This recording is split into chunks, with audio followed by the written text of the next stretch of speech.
След тези няколко се нависва в сферата, в която сега ще ви разкажа повече, в своята сфера, както се казва, и доста така дава от себе си за младите хора и за насърчаването те да направят нещо в България. Оставям ти да се представиш и да говориш по темата. Заповядай. Радвам се, че съм сред вас, защото всичките млади хора, всъщност няма стари млади, по принцип има хора с идеи, с дух, така се чува, всъщност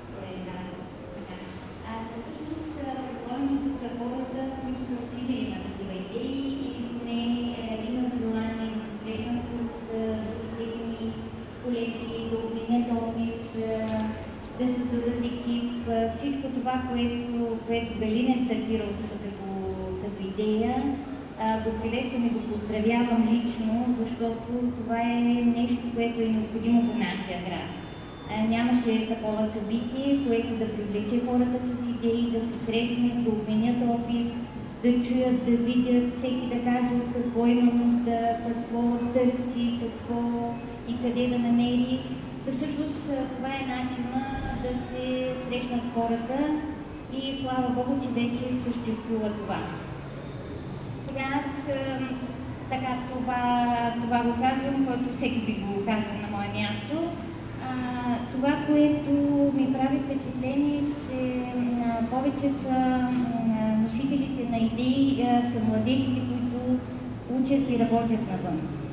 Защото там условията са различни. Тук при нас все още няма достатъчно поле за развитие на мисълта,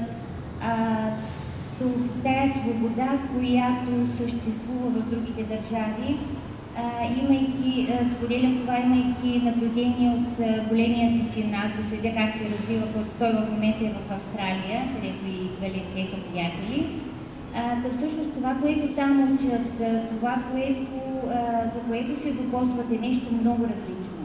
Значи, отчитам колко много сме ощетени ние, особено в моето поколение, защото аз се опитвам, въпреки че имам бизнес и съм доволна от това, което правя, това е нещо, което мога и което с удоволствие правя, просто отчитам, че всичко се развива с скоростта на светлината.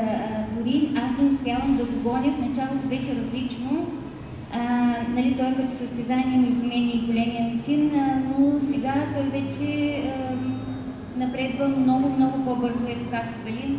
Аз виждам, че това са вече хора с напредничеви идеи, с знания, с умения, това, което действително е необходимо и тук в България да се пренесе.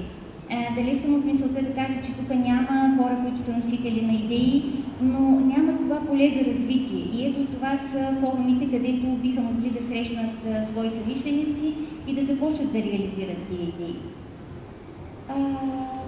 Времената, в които живеем, се подобряват благодарение на нашите усилия. Няма защо да чакаме нещо да се случи, а ние сме хората, които трябва да провокираме нещата да се случват и слава Богу, те започват да се случват вече. Друго, което бих искала да кажа е успех на всички във всякакъв аспект. Защото когато човек е пълноценен и в личния си и служебния си живот, той се развива, твори, мисли и така. Сега бих искала да ви кажа вече нещо по темата, за която съм поканена да ви презентирам. И то не е нещо, което е неизвестно, ново, всеки един се докосвал до тая материя и всеки един би могъл да вземе отношение. Разбира се, дали съм от мисълта, че вече в спецификата, където е договарянето, където са специфичните клаузи при дружествените договори, там не всеки е достатъчно добре запознат, но това се изчиства в течение на времето, когато човек наистина започне да твори, да създава, реши да създава този бизнес. Значи първото нещо, което е, когато бизнес идеята вече е оформена, т.е. озряла е след като е посято семенчето и минало известно време и тя се изплува на повърхността, реализира се като идея и вече съзрява да бъде представена на бизнес пазара. Първото нещо, което е след реализирането на идеята, нали, вече да се оформи в някакъв цялостен вид, това е избора на името на фирмата. В това се влагат много емоции, защото всеки човек иска да има нещо заложено от него в самото име.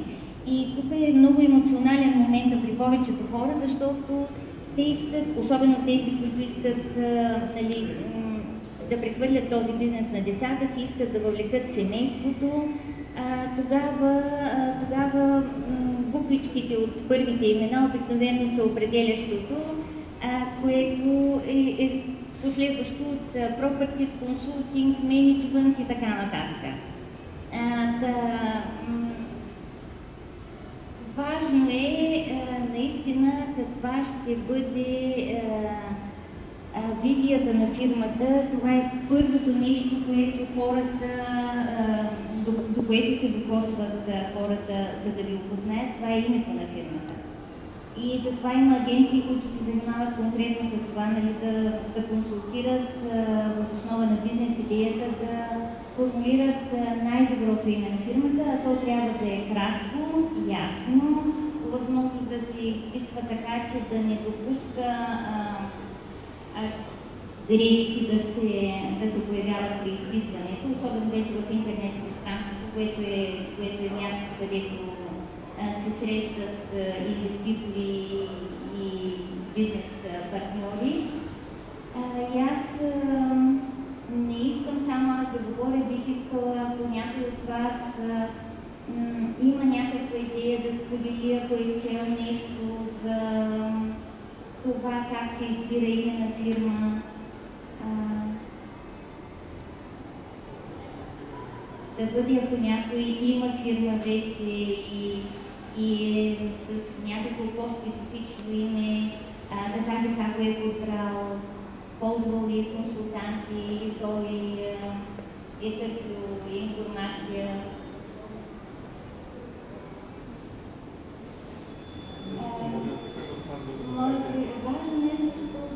Колко души от вас имат регистрирана фирма? Я да видим малко ръце. Един, два, трима. Добре, сега ще видим така малко с микрофона и ще задам въпроса. Как се казва вашата фирма и как избрахте това име?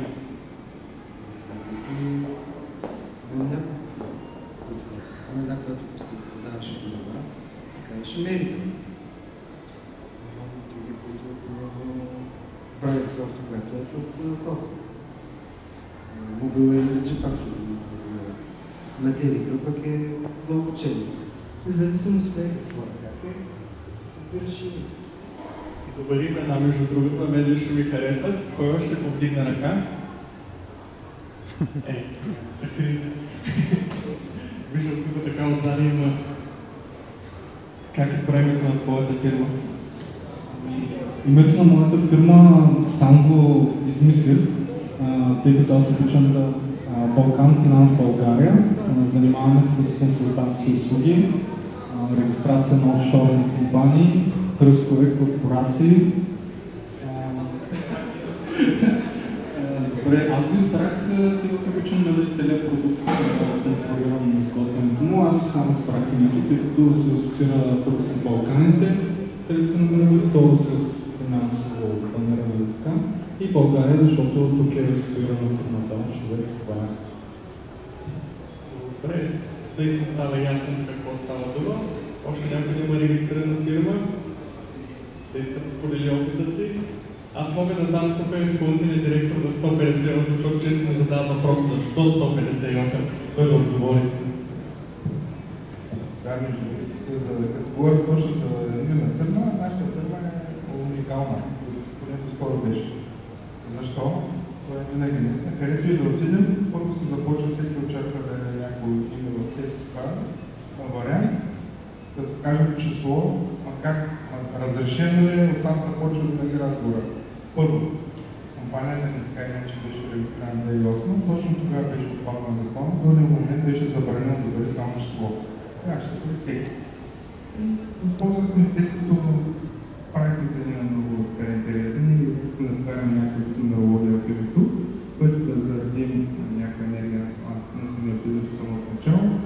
Искахме с положение да направим конфигурация от 1, 5 и 8, което реално тогава си мислихме, може и това да значи, може и да не значи, едно начало, 5 и 1, 8 е безкрай. Нали? Заедно това е комплект. Мислихме как да измислим, можем да го измислим, но като решихме да е само число. И се оказа много правилен ход. Първо, нали, че уникално, навсякъде се помни, особено ако имаш положителен имидж. Всеки е чул фирмата, всеки знае, като види от минали да сме веднъж да видим една, това нататък няма да видим, защото фирмата се знае. Отиваш някъде, където ползва софтуер, всичко е реално да бъде това случайно. И сме число, винаги сме отгоре.